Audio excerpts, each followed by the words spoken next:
Welcome to Hub Dialogues. I'm your host, Sean Speer, editor-at-large at the Hub.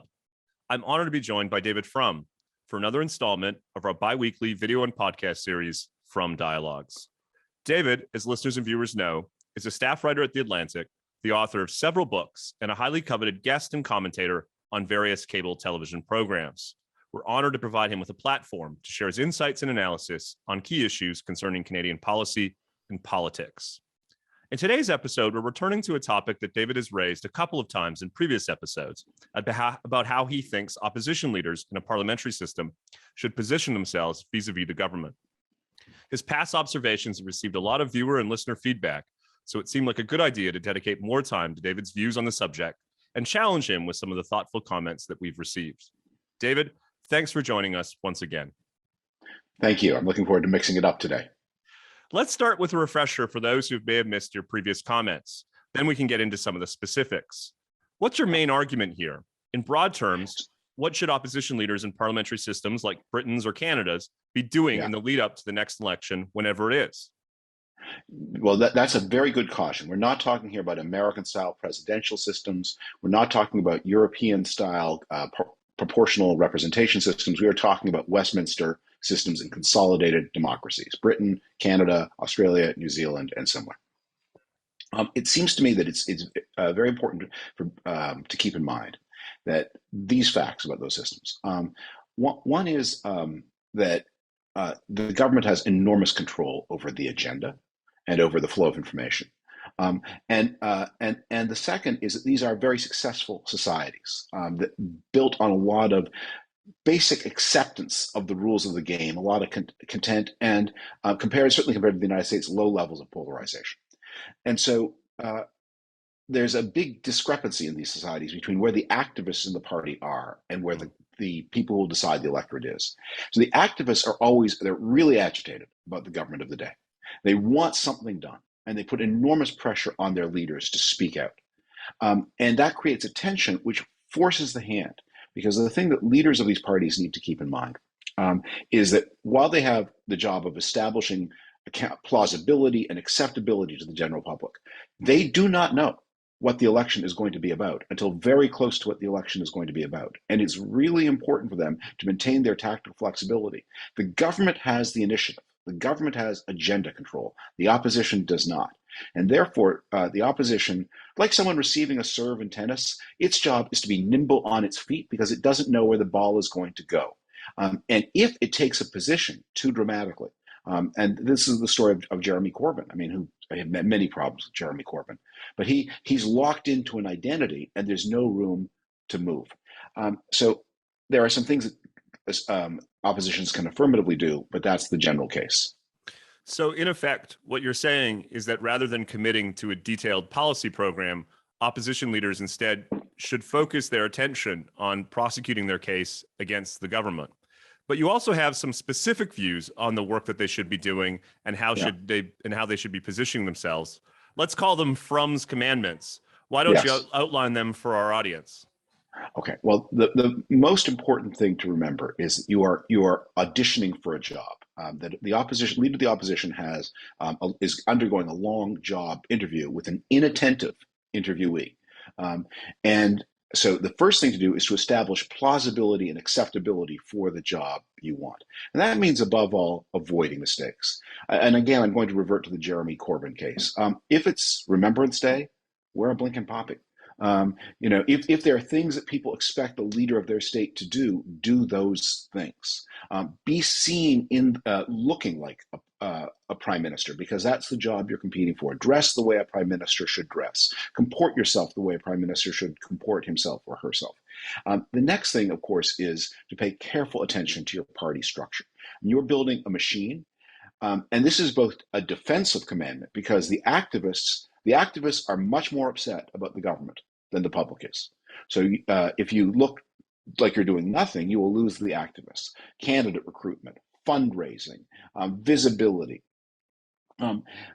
Next, there is an educational process that a politician will typically go from being a backbencher to being an opposition leader to being a prime minister.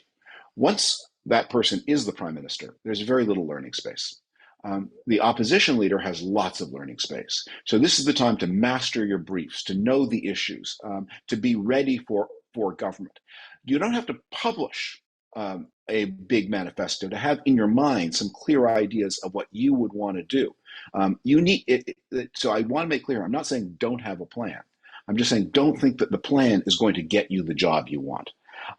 Finally, and above all, that you need to bring on board, you need to bring your party with you from being, and the longer a party has been out of government, the more it ceases to think like government. You need to educate your party about, if you can get a few, you don't have to get lots of things done. You just need to get a few things done. We hope our democracies are going to be with us for a little time, for a long time. So any little improvement you can make along the way, achieving the things that you think are important, those are real accomplishments. Not every government is not, Americans are always demanding that their presidents behave like Franklin Delano Roosevelt in 1933 or Lyndon Johnson in 1964. And there's a reason we remember those dates. It's because it's not like that most of the time. Let me just accentuate a couple of the points that you've made, and then we'll come to the pushback that we've received from listeners and viewers. Yeah. You mentioned candidate recruitment. It's a big part of the job, of course. I think, for instance, back in 2005, 2006, for Stephen Harper to get Jim Flaherty, John Baird, and Tony Clement to shift from Ontario politics to a federal level was an affirmation of his leadership. Right. In the absence of policy commitments, what tools does an opposition leader have to signal to candidates what he or her are about, and in turn attract them to run? Yeah, well, the candidate recruitment is a building with many, many levels. So there, as you said, you start focus on the very high end. So if you're recruiting a Jim Flaherty from Ontario, he wants to know, what job am I going to have? And the problem is the head of the party can't make commitments because he doesn't know what other pieces of Lego are going to be in the Lego set. He doesn't know what he's going to have from Saskatchewan, what he's going to have, or she is going to have from Quebec. So it's hard to make. You can't say you will be my finance minister, because it may be that you have so many talented people from that same province that you're going to have to make some concessions. But you can broadly indicate that where somebody stands in the hierarchy of talent, and to say you're going to be one of the three people I rely on most. You're going to be one of the two people I rely on most. You're the person I will rely on most.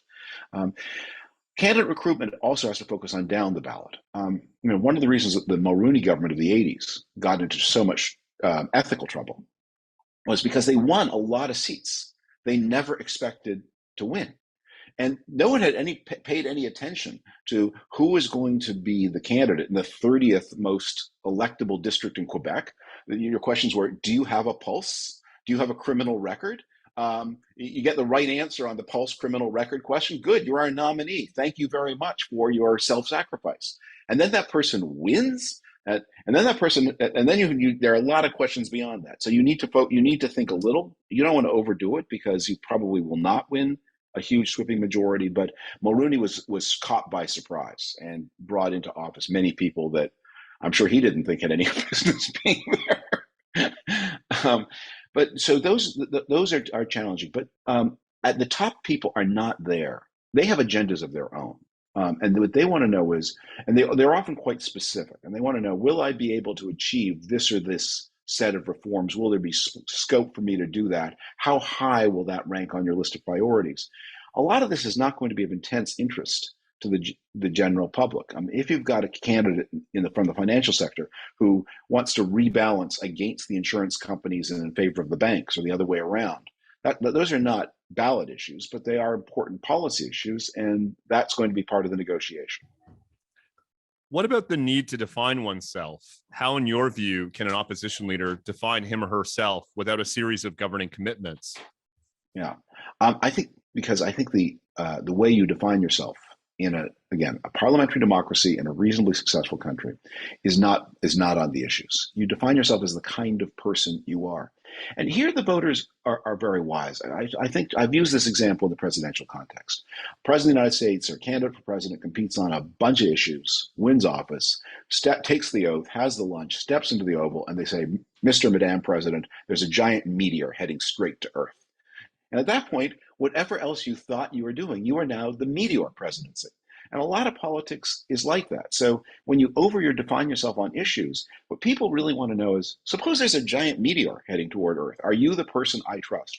Or, less extremely, you're going to be you're in the top job. You're going to have the big house. You're going to have the big plane. You're going to have the security detail. Are you going to remember me? Are you still going, when you have all those things that separate you from me, are you going to still care about me?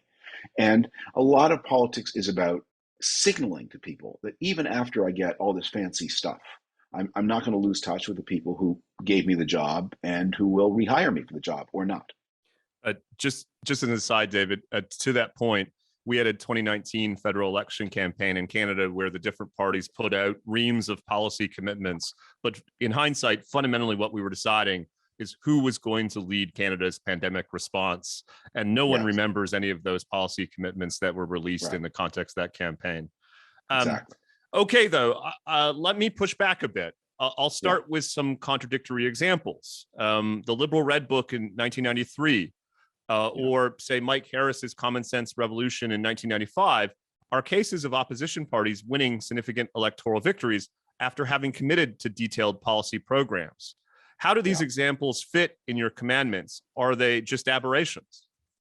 I don't think the Liberal Red Book of 1993 helped at all. So 1993, Canada is only just beginning to emerge from its worst recession since World War II. The government of the day has ripped itself to pieces over constitutional issues and over the imposition of the goods and services tax. That party is now splattered or shattered regionally, with its Quebec members breaking off, its Western members breaking off. If you're the Liberal leader in 1993, you're going to win. So what the Red Book ended up being about was about party management. That was much more a case of saying, since we're going to win anyway, we want to have a battle over the rewards of our victory now. I don't think if you can find a voter in 1993 who voted against Kim Campbell because of the Liberal Red Book, I would be astonished. What that really was about was saying to liberals of various kinds, saying to Jean Chrétien, "You're the next prime minister. I want it in writing in advance what you're going to give me for my concerns." Mike Harris was in a similar situation, which is remember there had been a 40-year hold of conservative power in Ontario from the 1940s through Bill Davis and after. And then the Conservative Party just died of old age and just collapsed of its own exhaustion and loss of any mission. And then there was a series of first Liberals, then there's a Liberal NDP minority, a Liberal Ontario government, and then the NDP. And there was also that terribly serious recession of 1992-93. But there are a lot of people who were historical conservative voters who had skepticism about the party. And there are a lot of people who had been who were in the conservative world who are more radical than conservatives had historically been because of the Ray deficits, because of the shock of that terrible recession. And they wanted to know that Mike Harris was actually going to do something rather than simply preside, as previous conservatives had done. But that was, again, I think some of the things Harris promised to do did help him in the general election. But again, not as much as the Liberal Red Book, but I think to a great extent that was also about party management. Harris would have won the election no matter what. I think it helped him to be a disciplined and effective leader. That they can sometimes do that, but it worked. I mean, it's very easy to imagine that they could have pushed him to a position where he was unable to respond and where they made him more radical than was acceptable in the context of 1995. There were also questions about the trade-offs between electoral advantage in a governing mandate. The idea here is that while your advice may help an opposition party win an election, it won't give them a governing blueprint or a clear mandate for much. What would you say about these trade-offs? Is there a risk that it becomes about winning elections as an end in itself? Well, I think we use the word mandate to mean two different things. And one of them is the government's own internal to-do list. And yes, it's a real problem if you're elected without an internal to-do list. If you don't know, I want to do, this is my first thing, this is my second. And in that sense, policy specifics can be very helpful to a party to guide itself and to be an effective government. But if the assumption is that, now this is not the United States, that a parliamentary government with a majority behind it needs to have said in detail in advance what it's going to do in order to be able to do it, that's just not true. You get the majority. Disraeli once lost a debate in Parliament, the story goes, and is said to have replied, "A parliamentary majority is better than any repartee." And a parliamentary majority, that's the mandate. Once you have the majority, then you can govern. The deficiency is, and this is where governments often later in their lives get into trouble, they don't know what they want to do. So, I hope I've been clear that it's important to have some internal discussion about what the program is going to be, what you're going to do first, what you're going to do second, what you're not going to do, what's too dangerous to do, what is worth the risk. But the idea that this is going to make the impact on the voters is a big mistake. Do you think there may be different thresholds for policy plans for different leaders or parties? That is to say, if a conservative party doesn't release a detailed policy program, it might be accused of a so-called hidden agenda, whereas a center-left or left-wing leader may get the benefit of the doubt from the media, opinion leaders, and others. How much, in other words, David, are the calculations for an opposition leader contingent based on where they fit on the political spectrum or some other factors? Well, I think a lot of that depends, and this then becomes very situational. If a Stephen Harper is vague, someone who's obviously very intelligent, very policy-driven, then they say, yes, obviously you have a plan. There are things you want to do, obviously. And if you're not sharing them, that makes it seem like, yes, you have a secret agenda. If, however, your leader is, say, Boris Johnson, no one's going to accuse Boris Johnson of having a secret agenda. Obviously, he just wants to get through the day without being yelled at by anybody, including one of his many wives or ex-wives. So there's a little bit here where you need to factor in the personality of the leader and the type of the leader. And then these things become I've given general advice. There's very specific situational advice. And the secret agenda, what Harper did actually in his early elections follow the advice that I'm giving. And that's what exposed him to the secret agenda, because so obviously he had, detailed policy understanding and strong ideological commitments. And then in that case, you may need to you may need to post not so much an affirmative agenda, but a negative agenda. So it was important for Stephen Harper to say, as he did, we are not going to legislate on abortion.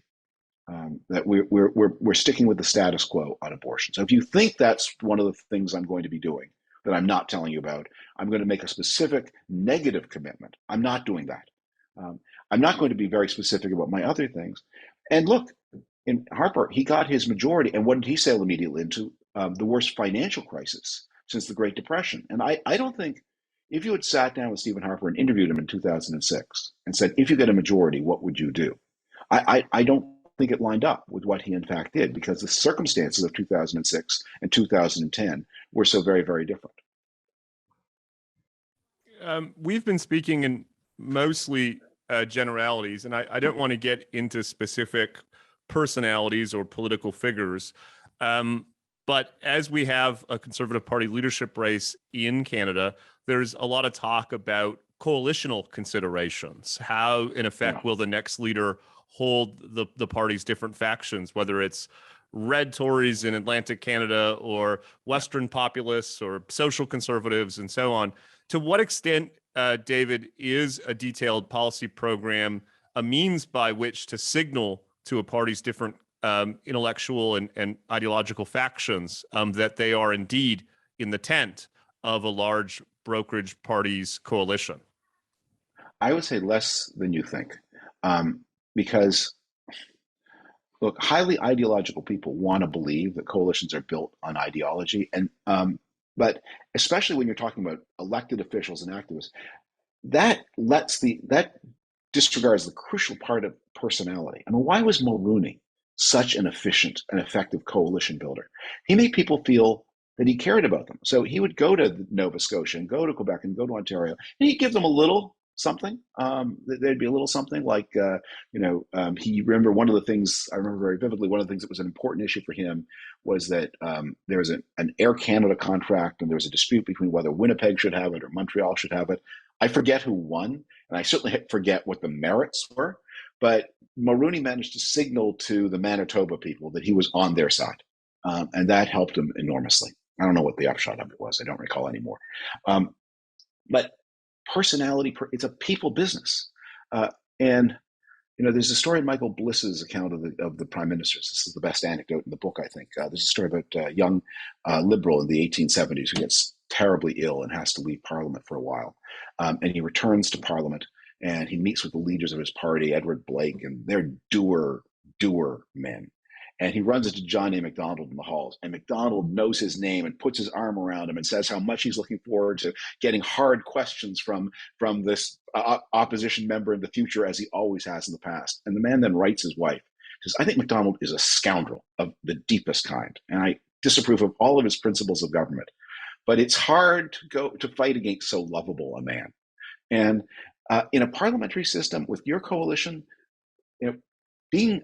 making people feel important and valued, that's important. And if your policy agenda becomes a substitute for that, then you can actually be doing work that is worthless or comparatively worthless, and disregarding the work that is necessary of making people feel they're on a team.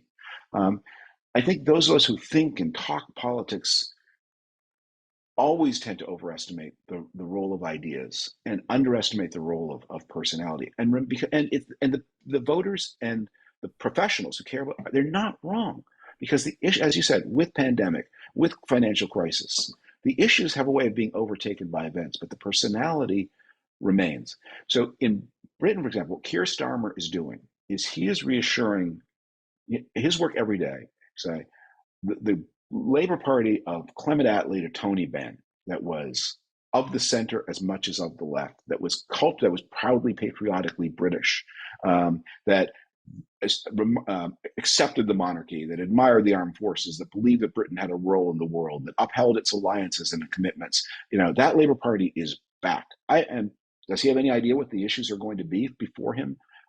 He's probably going to come into power, if he does, after the Ukraine war is over, after Britain has made a permanent settlement with the European Union, or maybe not, he doesn't know.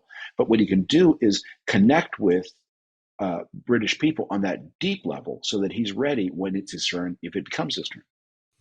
I was going to ask a question, David, about models of opposition leaders that you think have played the role particularly effectively, but you've just given us a number. So let's move on to the final topic I wanted to raise with you, which is a question about media relations. As more and more people get their news and information from social media and alternative news sources, how much time, if any, should opposition leaders spend focused on legacy media outlets? The leader personally does not have to do everything. I mean, the whole point to a parliamentary system, and one of its strengths is that the leader is not the team. And so a lot of Americans were surprised that Boris Johnson could be fired and that his government could continue, because they didn't understand.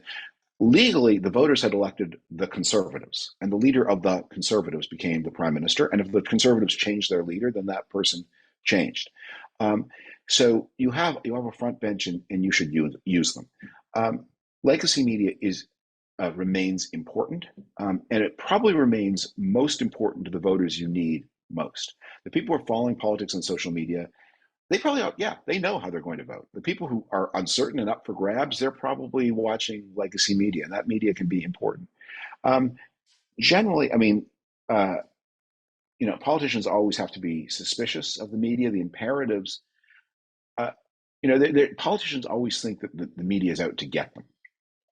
And what they don't understand, the media is not out to get you. The media is out to get whichever person happens to have this job. It's nothing personal. It's business, as they say in The Godfather.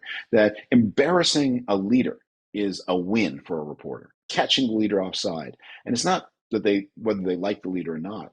And maybe some leaders at some phases get more benefit of the doubt. I think Justin Trudeau early in his career got a lot of benefit of the doubt and got more benefit of the doubt than Stephen Harper ever did. But no one's going to give up a raise or a promotion in their media business in order to give somebody the benefit of the doubt. They may make mistakes.